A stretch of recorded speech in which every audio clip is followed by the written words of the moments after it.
where R is the region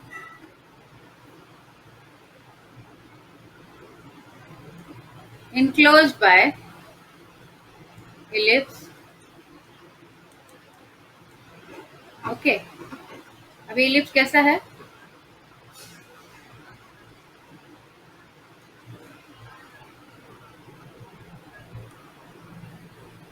इस तरह से। अब इस इलिप्स के बारे में आपको लिमिट निकालनी है। इस इलिप्स पे आपको इंटीग्रेशन करना है। आपका जो डोमेन है वो क्या है? इलिप्स। अब इस पे आपको क्या करना है? Integration. So how we integrate on an ellipse? सबसे पहले इलिप्स की इक्वेशन क्या होती है? इलिप्स की इक्वेशन होती है x square upon a square y square upon b square equal to 1। तो इसका मतलब y is equal to plus minus b under the root 1 minus x square upon a square. तो अगर हम किसी पॉइंट की बात करें,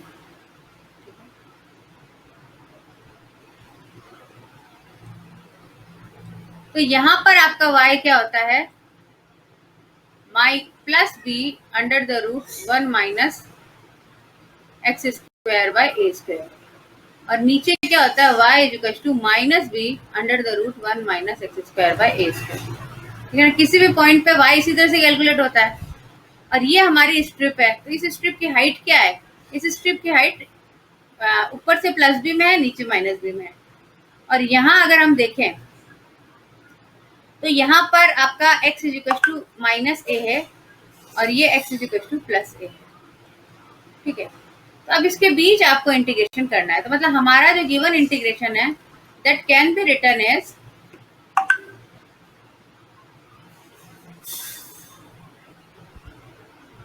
minus a to a b root 1 minus x square by a square, negative sign, और positive sign b root 1 minus x square by a square, and then x plus y whole square d x d y. ठीक है, तो अब इसको solve कैसे किया जाए, ये लिमिट जो है वो आपको समझ में आ गई होगी अभी तक, अगर आपने कल की पिछली क्लासेस अटेंड की होगी। तो आपका y कहाँ से कहाँ वेरी हो रहा है उसके हिसाब से ये लिमिट बनती है। ठीक है ना? अंदर y की जो लिमिट होती है वो हमेशा फंक्शन ऑफ x होती है, और x की जो लिमिट होती है वो कांस्टेंट होती है। तो अब इसको सॉल्व करने के लिए आपको एक प्रॉपर्टी लगा सकते हैं आप। ठीक है, वैसे तो आप डायरेक्ट भी इंटीग्रेट कर सकते हैं, लेकिन एक प्रॉपर्टी है। क्या प्रॉपर्टी है आपके पास? प्रॉपर्टी ये कहती है minus a to a f x d x is equal to, या तो वो होता है 0 या फिर होता है 2 of 0 A f x d x. ठीक है ना? ये प्रॉपर्टी आप जानते हैं डेफिनेट इंटीग्रल की। तो 0 कब होता है? जब फंक्शन ऑड हो, और जब फंक्शन इवन हो तो आपको ये मिलता है। अब हमारे को इस पे सोचना है कि ये फंक्शन कैसा है। पहले किसके रेस्पेक्ट में देखना है? y के रेस्पेक्ट में। तो इस फंक्शन को अगर हम वापस से लिखें तो y के रेस्पेक्ट में ये क्या है? ये आपका लिखा हुआ है x square plus y square plus 2xy। तो ये जो फंक्शन है एक्स स्क्वायर वाई की 0 पावर है तो इवन है, ये y का स्क्वायर है तो इवन है। ये जो फंक्शन है ये क्या है? ऑड। तो ऑड पे इस इंटीग्रेशन की वैल्यू क्या होगी? माइनस बी से प्लस बी वाले 0, यानी कि इस टर्म को लिखने की कोई जरूरत ही नहीं है। आप डायरेक्ट क्या लिख सकते हैं? You can directly write it as x square plus y square. ठीक है, डी एक्स डी वाई। क्यों? क्योंकि आपका इवन फंक्शन है, और यहाँ पे आप 0 ले लीजिए, यहाँ पे आप की एक लिमिट जो है वो ले लीजिए root 1 minus x square upon a square, and then यहाँ पे 2 लगा दीजिए, क्योंकि उस पर इंटीग्रेशन क्या आना है? 0 ही आना है। आप रख के भी चलेंगे तो 0 ही आएगा अगर आप उसको बाद में भी लेके चलेंगे। अब वापस से x के ऊपर हम लगा देते हैं। ठीक है ना? माइनस ए टू ए, ये जो अंदर वाला फंक्शन है, ठीक है, इस फंक्शन को देखिए, y पे स्क्वायर है, x पे भी स्क्वायर है। तो y की वैल्यू पुट भी करेंगे तो जो वैल्यू है वो x पे स्क्वायर आ रहा है। y की जो वैल्यू है उसमें x पे स्क्वायर है, मतलब x का ये ओवरऑल इवन फंक्शन ही आने वाला है। अगर इवन फंक्शन आने वाला है तो आप डायरेक्टली भी लिख सकते हैं, नहीं तो नेक्स्ट इंटीग्रेट करने के बाद भी लिख सकते हैं। तो मैं डायरेक्टली लिख देती हूँ 2 into 2 0 to a 0 to minus b √1 minus x square by a square, ठीक है। और आपके अंदर क्या है, x square plus y square d x d y. अब इसे अपने को क्या करना है, वाई के रेस्पेक्ट में इंटीग्रेट करना है। तो हम क्या करेंगे, कुछ सपोज करेंगे। हमने मान लिया x is equal to a sine theta, तो dx आपका क्या हो जाएगा, dx हो जाएगा a cos theta d theta, ठीक है। इसी तरीके से आपका जो है 1 minus x square by a square क्या बन जाएगा,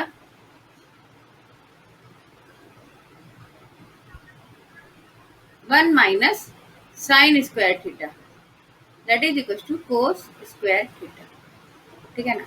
तो √1 minus x square by a square आपका हो जाएगा कोस थीटा। तो ये सारी वैल्यूज जो है, ये सारी की सारी वैल्यूज ये हम इसमें सब्स्टिट्यूट कर देते हैं।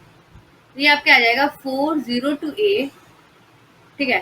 अब यहाँ पे जो 1 minus x square by a square, इसकी जगह क्या आ जाएगा, minus b cos of theta, ठीक है ना। लिमिट चेंज हो जाएगी, लिमिट चेंज होकर क्या हो जाएगी, ये प्लस था, sorry plus b cos of theta, और 0 नीचे है ही, ओके। और x square plus y square,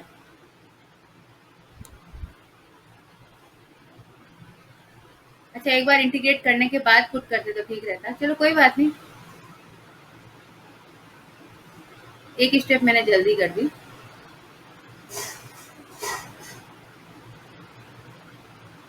ये तो ठीक है।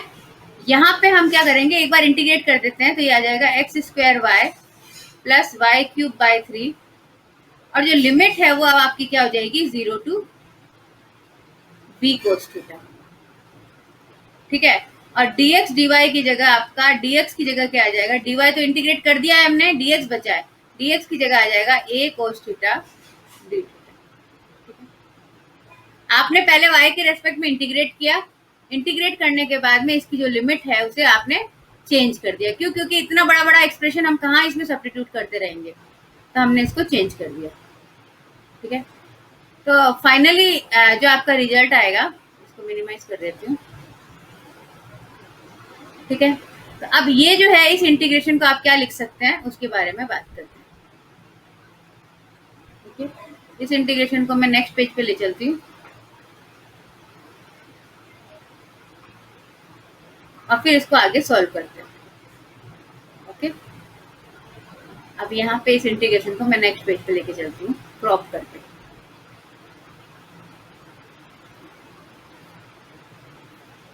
Just a minute.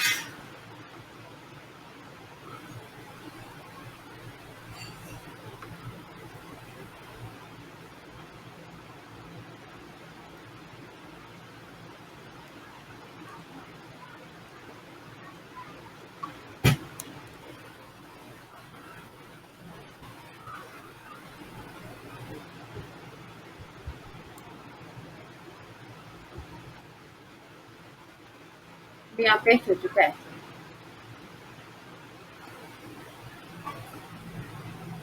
ठीक है। इसको यहाँ कॉर्नर पे ले आते हैं, इतना बड़ा बोर्ड भरने से फायदा नहीं। सो अब इसको आगे बढ़ाते हैं। This can be written as further 4 0 to a x square, एक तो a तो कॉमन ले लेते हैं अपन, और x square y, x square y की जगह आपका क्या आ जाएगा, x की जगह तो आपको क्या रखना है, a साइन थीटा, और y की जगह क्या रखना है, b कोस थीटा। तो ये सब्स्टिट्यूशन हम कर देते हैं, ये पहले स्टार्टिंग से भी हम करके चल सकते थे। तो ये आपका आ जाएगा a square b sign square theta cos square theta d theta, ठीक है। एक टर्म तो ये आएगी आपके, इसको थोड़ा सा इधर बना देते हैं, और एक और टर्म आएगी that will be plus 1/3 0 to a, अब ये 0 टू a नहीं रहेगी, ठीक है ना। ये जो लिमिट है, अगर x बराबर a साइन थीटा ले लिया तो ये लिमिट किस में कन्वर्ट हो जाएगी, this limit converted into pi by 2। ठीक है, अगर x बराबर a sin थीटा है तो a is equal to a sin theta, ये फाइनली आपके क्या आ जाएगा, पाई बाय 2। ठीक है, यहाँ पे ये आपकी जो लिमिट है ये मैं एक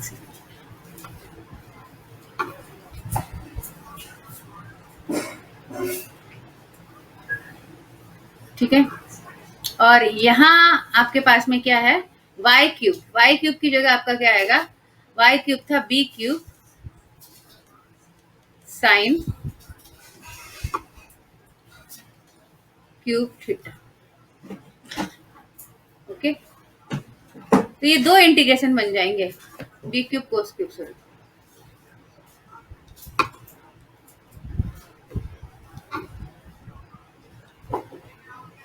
और कोस क्यूब में एक क्यूब एक और है आपके पास में, तो ये आ जाएगा 4। ठीक है, आप इस इंटीग्रेशन को ध्यान से देखिए, ये जो इंटीग्रेशन था, ठीक है ना, इस इंटीग्रेशन को आप अच्छे से देखिए, तो इसमें क्या लिखा हुआ है, x square y cube by 3 a cos theta, a common ले लिया, ये जो कोस थीटा है और वाई क्यूब का कोस थीटा मिलके क्या हो जाएगा, कोस 4 थीटा, और यहाँ पे एक्स स्क्वायर का साइन स्क्वायर थीटा आएगा और cos square theta cos theta y का आएगा, बट एक कोस थीटा यहाँ भी है तो इस तरह से कोस स्क्वायर थीटा हो जाएगा। ठीक है, अब तक का कोई समझ में आ रहा है आप लोगों को? ठीक है, मैंने ऐसा कुछ विशेष नहीं किया, बस केवल इंटीग्रेशन करते जा रही हूँ, आपको पिछले बोर्ड पे वापस ले चलती हूँ। सबसे पहले तो इलिप्स लिया, फिर इलिप्स पे हमने लिमिट बनाई, लिमिट बना के आपने लिमिट्स इस पे अप्लाई कर दी। अप्लाई करते समय हमने क्या किया, फाइनाइट की जो प्रॉपर्टी है उसको यूज में लिया। ठीक है, this is your property of finite integral, definite integral की जो प्रॉपर्टी होती है उसको यूज किया। कहाँ किया, ये वाला, ये डेफिनेट इंटीग्रल की प्रॉपर्टी है। इस प्रॉपर्टी के हिसाब से आप ये कह सकते हो कि जो है इसे हम 4 टाइम्स कर सकते हैं। ठीक है ना, क्योंकि माइनस ए से प्लस है, माइनस ए से प्लस है। आपको मैं एक एग्जांपल भी दे देती हूँ, जैसे माइनस ए से प्लस ए, अगर अपना एक्स डी एक्स होता तो आप क्या लिखते, एक्स स्क्वायर बाय 2, और एक्स स्क्वायर बाय 2 में माइनस ए और प्लस ए पुट करते तो आपको क्या मिलता, 1/2, और यहाँ माइनस ए पुट करते तब ए स्क्वायर, और प्लस ए पुट करते तब भी ए स्क्वायर, माइनस ए पुट करते तब भी ए स्क्वायर, तो फाइनली आपका क्या था, 0। तो उसी रूल को हमने फॉलो किया है, उस रूल को फॉलो करते हुए जो है आपका 2xy जो टर्म था उसको हमने हटा दिया। ठीक है ना, इसमें 3 टर्म थे, x square y square and 2xy term को हटा दिया है और फिर केवल ये वाला बचा है। अब इसमें हमने क्या किया, x square plus y square में, x square plus y square में हमने जो है इंटीग्रेशन किया किसके, वाई के रेस्पेक्ट में, तो आपको ये मिला। ठीक है, x square y plus y cube by 3, और फिर जो लिमिट थी उसको चेंज कर दिया अपन ने। ठीक है ना, 1 minus x square by a square की जगह कोस थीटा कर दिया, तो बी कोस थीटा जो है यहाँ पे आ जाएगा। ठीक है ना, यहाँ पे प्लस में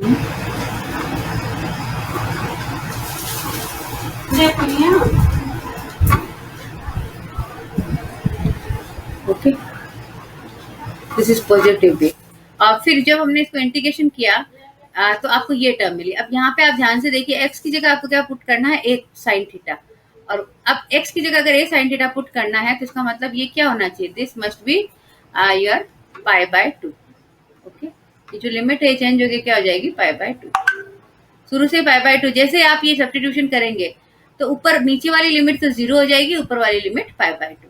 ठीक है, लिमिट चेंज करना आपको आता होगा कि जब हम सब्स्टिट्यूशन करते हैं तो सब्स्टिट्यूशन में लिमिट्स पे भी सब्स्टिट्यूशन होता है। अब ये किसकी लिमिट है, थीटा की, पहले किसकी लिमिट थी, एक्स की, अब एक्स से आप थीटा पे आ गए, तो थीटा 0 से पाई बाय 2 जाएगा, जब थीटा पाई बाय 2 होगा तो एक्स की वैल्यू क्या हो जाएगी, ए, तो इसलिए यहाँ पे लिमिट क्या रहेगी, 0 से पाई बाय 2। ठीक है, अब फिर इस क्वेश्चन को आगे लेके गए, आगे हमने इसको जो है एक्सप्लेन किया।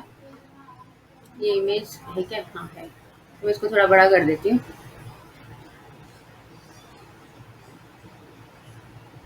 ओके, ये आपको दिख रही होगी। सो इसमें जो है ए की जगह हमने क्या कर दिया, वर्क करेगा, इमेज को वर्क नहीं करता। सो आपका ए जो है, ये ए नहीं है, पाई बाय 2 है, तो पाई बाय 2 लिमिट पुट कर दी, एंड देन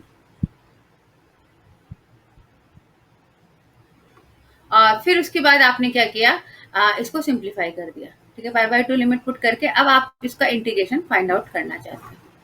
अब आती है यहाँ पे असली चीज कि अब इसका इंटीग्रेशन किस तरह से फाइंड करना है। ओके, ये क्या आएगा ए क्यूब बी और ये आएगा बी क्यूब ए। बट आप इस इंटीग्रेशन को फाइंड आउट कैसे करें, किस इंटीग्रेशन को, आपके दो इंटीग्रेशन बने हैं, मैं इसको अच्छे से लिख देती हूँ, फिर वो दो इंटीग्रेशन कैसे फाइंड आउट होते हैं वो भी बताऊंगी। हम इसे लिख देंगे 4, ठीक है, 4 तो बाहर है ही, देन आपका ए क्यूब बी, ओके,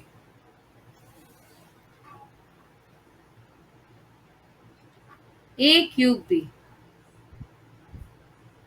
और इंटीग्रेशन में 0 से π/2 sine square theta cos square theta d theta plus 1/3 b cube a by 3, ठीक है, ए को अंदर ले लिया जस्ट ऐसे ही बताने के लिए आपको, π/2 कोस 4 थीटा डी थीटा, ठीक है। अब अगर हमें ये दो इंटीग्रेशन की वैल्यू मिल जाए, किसकी, 4 a cube b I1 plus b cube a I2,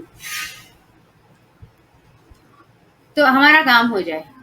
अब यहाँ पे I1 क्या है, I1 is your integration of 0 to π/2 sine square theta cos square theta d theta, okay. और I2 क्या है, I2 है आपका 0 to π/2 cos 4 theta d theta, okay.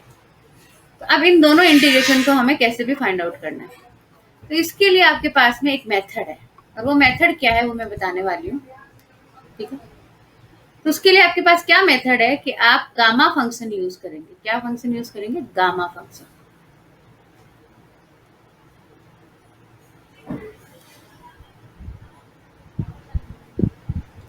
Gamma function, gamma function को हम इस तरह से डिनोट करते हैं, ठीक है।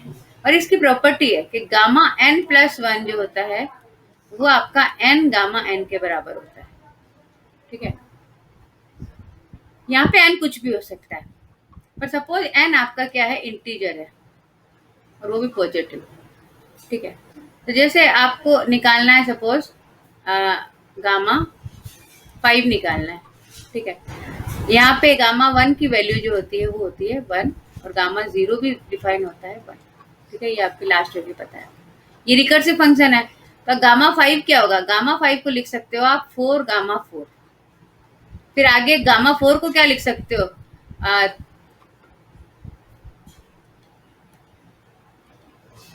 गामा 4 को आप लिख सकते हो 3 गामा 3, फिर गामा 3 को क्या लिख सकते हो, 2 गामा 2, ओके। फिर गामा 2 को क्या लिख सकते हो, 1 गामा 1, और गामा 1 की वैल्यू क्या होती है 1, तो इसका मतलब ये क्या आ गया, 4 फैक्टोरियल। तो इस तरह से आपने देखा कि gamma n plus 1 is n factorial, ठीक है। ये भी आपके एक रिजल्ट है, एक रिजल्ट ये है, एक रिजल्ट ये है, ठीक है, एक रिजल्ट ये आपने निकाल लिया, अभी डिराइव कर लिया, और एक रिजल्ट है गामा 1/2 इज इक्वल टू √5। तो इन वैल्यूज की बेसिस पे आप जो है क्वेश्चन कर सकते हैं। कैसे करेंगे, इसके लिए जो फॉर्मूला आप काम में लेंगे वो है sine m theta cos n theta d theta 0 to π/2, इसकी वैल्यू होती है आपकी m plus 1/2 n plus 1/2 2m plus n प्लस 2/2, ओके। तो इस फॉर्मूले से जो है हम इसे सॉल्व कर सकते हैं। अब ये फॉर्मूला आप कैसे लगाएंगे वो देखिए, यहाँ m क्या है, पावर ऑफ साइन, n क्या है, पावर ऑफ कोस, और 0 से π/2 आपकी लिमिट है। अब ये फॉर्मूला लगाएंगे कैसे वो देखिए, अगर आपको निकालना है sign square theta cos square theta d theta 0 to π/2, तो आप क्या लिखेंगे, m की जगह 2 और n की जगह भी 2, तो फाइनली आपके पास में क्या आ जाएगा, 3/2, ये भी गामा 3/2, और नीचे 2 ऑफ गामा 3 + 3 6/2, ठीक है। अब गामा 3/2, मैंने क्या बोला था, n गामा जो होता है ना, n प्लस 1 गामा होता है n गामा n, तो 3/2 की अगर हम बात करें तो 3/2 क्या होगा, 1/2 1/2, एक सब्ट्रैक्ट करो 3/2 में से तो आपको क्या मिलता है 1, और फिर आपको पता है कि ये क्या होता है √π। आपको ये पता है कि गामा 1/2 क्या होता है, रूट पाई, ये मैंने पहले बता दिया था। तो इस तरह से ये क्या बन जाएगा, हाफ ऑफ रूट पाई, और ये भी क्या बन जाएगा, हाफ ऑफ रूट पाई।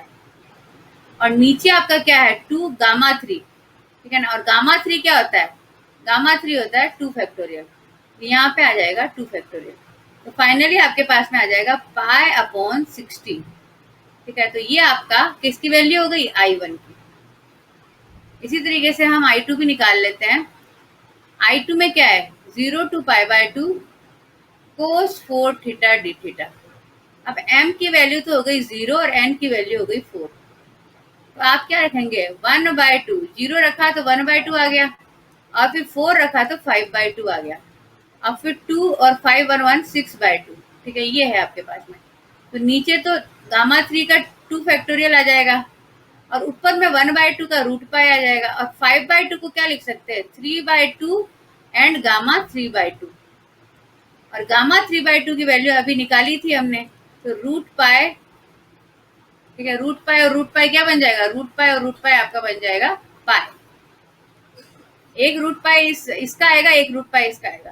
तो फाइनली 3/2 डॉट 1/2 पाई अपॉन 4, ठीक है। अब इसको और सिंप्लीफाई करें तो दिस विल बी, यहाँ लिख देती हूँ मैं, आपका आंसर क्या आ गया, 3π/16, ओके।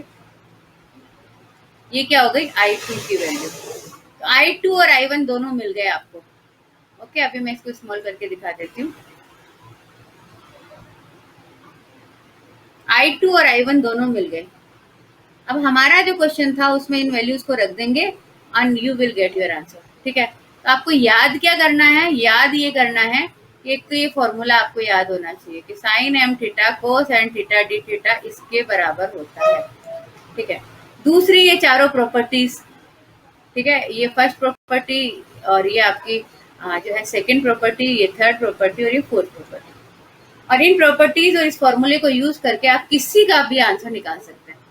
एक बार बैक चल के ये वैल्यू पुट कर देते हैं I1 और I2 की। तो I1 और I2 की वैल्यू पुट करने के बाद आपका जो आंसर बनेगा वो क्या बनेगा, 4a³ b, ठीक है, a³ बाय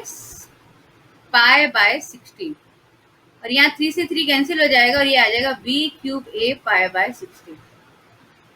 तो ये क्या है, ये आपका आंसर है। इसको और शॉर्ट में लिखें तो हम लिख सकते हैं 4ab/16 पाई, और ब्रैकेट में a² + b²। अब 4 से 16 कैंसिल होके क्या आ जाएगा, a π/4।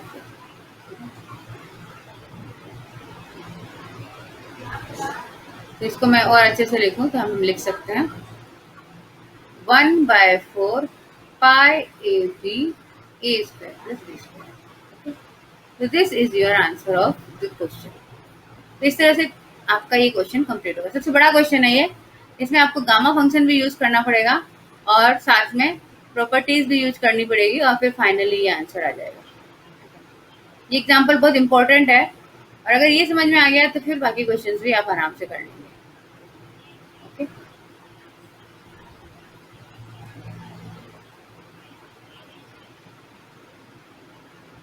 देखिए, ये जो आपका प्रश्न है, एग्जाम होंगे या नहीं होंगे, इसका सीधा सा उत्तर है कि एग्जाम हो या ना हो, पर अगर ये टेक्निक्स आपकी नहीं आई, आपको कैसे इंटीग्रेशन करते हैं, कैसे ये सब फॉर्मूले काम में लेते हैं, तो आप जो फाइनल ईयर का एग्जाम है वो पास नहीं कर पाओगे, ठीक है ना। क्योंकि फाइनल ईयर में ये सारी चीजें काम आएगी। आप कॉम्प्लेक्स एनालिसिस करके एक पेपर पढ़ोगे तो उसमें इंटीग्रल की सारी चीजें काम में आने वाली है, ठीक है। और जैसे सेकेंड ईयर में आप पढ़ोगे डिफरेंशियल इक्वेशन, तो उसमें भी पूरा का पूरा इंटीग्रेशन आपका काम में आएगा। जितना अच्छा आप इंटीग्रेशन जानते हैं उतना काम आएगा। तो ये जो आप चीजें पढ़ रहे हैं, जो कैलकुलस वाला पेपर है, उसको तो आपको अच्छे से करना ही करना पड़ेगा। एक बार को आप डिस्क्रीट मैथमेटिक्स नहीं पढ़ोगे चल जाएगा, और आपका तीसरा जो पेपर है प्रैक्टिकल का, वो भी आप नहीं करोगे तब भी चल जाएगा। उनका कोई मतलब सच बाकी पेपर से लिंक नहीं होता है। लेकिन कैलकुलस जो है, differential calculus and integral calculus, ये दोनों ही बहुत बेसिक पेपर है। जैसे कहते हैं ना अल्फाबेट्स है, बेसिक पिलर्स है मैथ्स के आप इन्हीं से ही सारे आगे के क्वेश्चंस, आगे की पूरी मैथमेटिक्स, मतलब इवन कुछ भी करना, आपको फिजिक्स भी करनी हो तो उसमें भी आपको यही इंटीग्रेशन और डिफरेंशिएशन चाहिए। तो इस पेपर को तो आपको करना ही करना है, एग्जाम हो या ना, ठीक है ना, ये तो आपको समझना बहुत जरूरी है। अभी मैं डबल इंटीग्रेशन कराऊंगी, ट्रिपल इंटीग्रेशन कराऊंगी। अब डबल और ट्रिपल इंटीग्रेशन अगर आपको नहीं आता है तो वेक्टर कैलकुलस में भी आप बहुत दिक्कत होगी आपको, ठीक है ना। सो ये आपका अभी मैंने आज करवाया। अब वापस से हम चलते हैं, एक और क्वेश्चन में कराती हूँ आपको। इस क्वेश्चन में कोई दिक्कत है कि नहीं, आप मन से निकाल दीजिए कि एग्जाम नहीं होंगे होंगे। हमारे सुबोध कॉलेज में अगर 1% भी चांस हुआ एग्जाम होने का तो एग्जाम लेके रहेंगे, लेकिन अब पिछली बार भी कोरोना में राजस्थान यूनिवर्सिटी के नहीं हुए थे, लेकिन सुबोध कॉलेज के एग्जाम हुए थे। जितने हो सकते थे, जहां तक हो सकते थे एग्जाम लिए गए थे। फिर जब एंड बहुत ही ज्यादा प्रेशर आ गया तब जाके एग्जाम बंद कराए, लास्ट मोमेंट तक भी एग्जाम हो ही रहे थे। तो इसमें मत रहिए कि एग्जाम नहीं हो रहे हैं तो हमें नहीं पढ़ना है, ठीक है ना। एग्जाम होने के चांसेस, सुबोध में, सुबोध ऑटोनॉमस है तो सुबोध के रूल्स थोड़े अलग रहते हैं। ओके, तो चलिए अब नेक्स्ट एक और क्वेश्चन करते हैं। इसमें अब मैं आपको केवल जो है गामा फंक्शन पे बेस्ड आपसे ही पूछती हूँ, अगर आप इंटीग्रेशन कितना सीखे, क्योंकि ये सब बाद में आपको बड़ी दिक्कत आने वाली है अगर आपने अभी से ये बेसिक कंसेप्ट क्लियर नहीं किए। क्योंकि ऐसा नहीं कि कोरोना सारी जिंदगी 3 साल आपके साथ देगा, समझ रहे हैं ना बात को। जब एग्जाम हुए तभी आप फंस जाओगे। तो मैं आपको क्वेश्चन पूछ रही थी, सपोज आपको निकालना है sine cube theta cos cube theta d theta.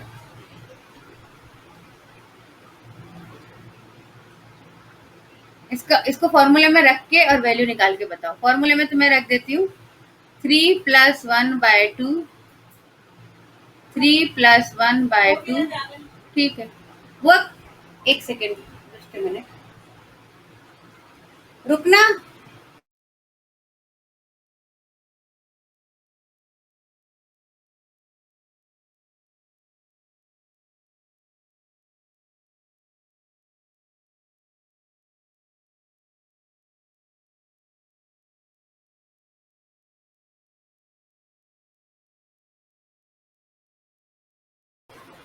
सो मैं आपको बता रही थी, आपको ये क्वेश्चन करना है जो मैंने लिखा है, तो आप इसको कंप्लीट कीजिए।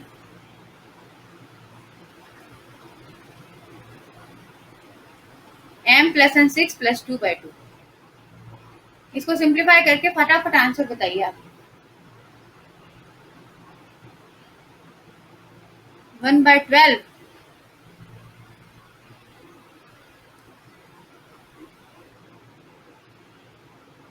3+1 4/2, 4/2 का मतलब क्या होता है, गामा 2, और गामा 2 आपका क्या आना है, ये भी गामा 2, गामा 2 आपका दोनों के दोनों गामा 2 आपके 1 फैक्टोरियल बन जाएगा, ठीक है ना। गामा 2 क्या होता है 1 फैक्टोरियल, और यहाँ पे आपके पास में क्या आएगा 4, तो 4 आपका क्या बनेगा 3 फैक्टोरियल, ये तो बनेगा 1 फैक्टोरियल, ये भी बनेगा 1 फैक्टोरियल, ये बनेगा 2 और ये बनेगा 3 फैक्टोरियल। तो फाइनली आंसर क्या होगा 1/12, ठीक है। हाँ, very good Pramod and Rohit. अब मैं एक क्वेश्चन और देती हूँ।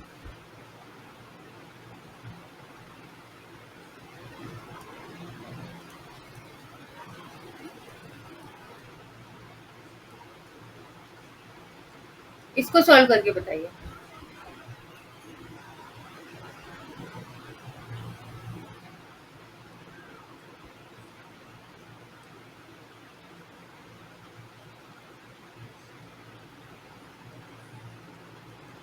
ये आपका gamma 5/2, gamma 5/2 and 2 gamma 5। Gamma 5 को तो आप 4 फैक्टोरियल लिख लेंगे, ऊपर क्या करेंगे वो आप कैलकुलेट करके बताइए।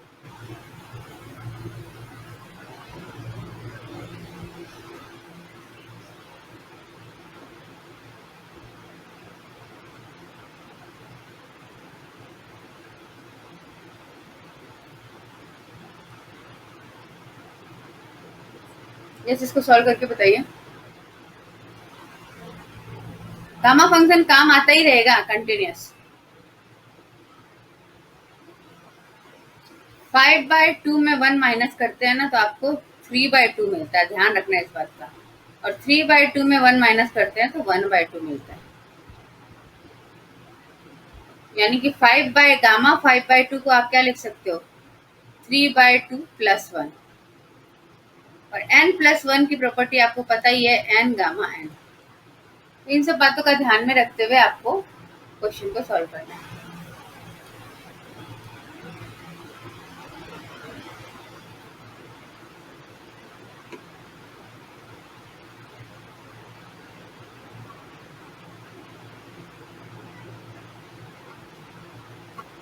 बताइए।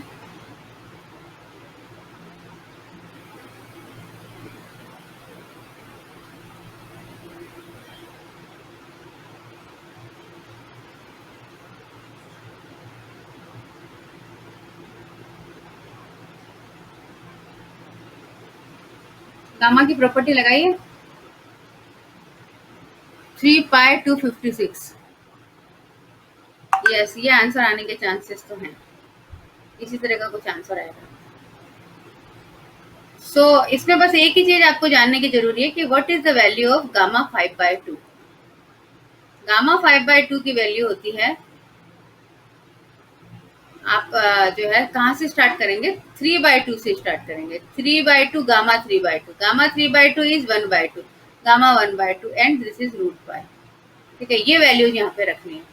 तो यहाँ जो वैल्यूज रखी जाएगी उसके अकॉर्डिंग ये क्या आएगा, 3/4 √π इंटू 3/4 √π। ठीक है, और 4 फैक्टोरियल को हम क्या लिख सकते हैं, 4 फैक्टोरियल को हम लिख सकते हैं 4 इंटू 3 इंटू 2 इंटू 1। ठीक है, तो 4 जो है ये 3 और ये 3 कैंसिल हो जाएंगे, तो फाइनली 3π आपका न्यूमरेटर में रहेगा और डिनोमिनेटर में ये आपका 4 2 2 4 और 2⁻⁴, यहाँ नीचे 6 तो था ही और ये 10। ठीक है, ये 1 2 3 4, 4 तो था ही, 4 और 4 8 पावर हो जाएगी। ठीक है, इसका मतलब आंसर क्या आ जाएगा, आपका आंसर आ जाएगा